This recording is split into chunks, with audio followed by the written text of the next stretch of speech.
Better than Olive Garden, fettuccine Alfredo is still my most popular recipe online. I just made a double batch and wanted to share again. It starts with melting Kerrygold salted butter, cooking minced garlic in that for a few minutes over medium heat, then adding heavy whipping cream. Whisk until the liquids blend together and it gets thicker and bubbly. This process takes about 10 to 15 minutes based on how big the batch is. You want to constantly whisk so it doesn't burn.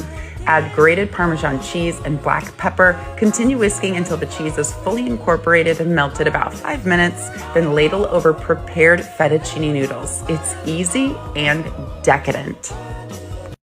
I love garlic bread, you love garlic bread, we love garlic bread, garlic bread, garlic bread,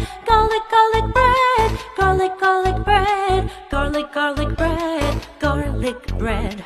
I love garlic bread, you love garlic bread, we love garlic bread, garlic bread, garlic bread, garlic bread, garlic bread, garlic bread, garlic bread, garlic bread, garlic bread, garlic bread, garlic bread.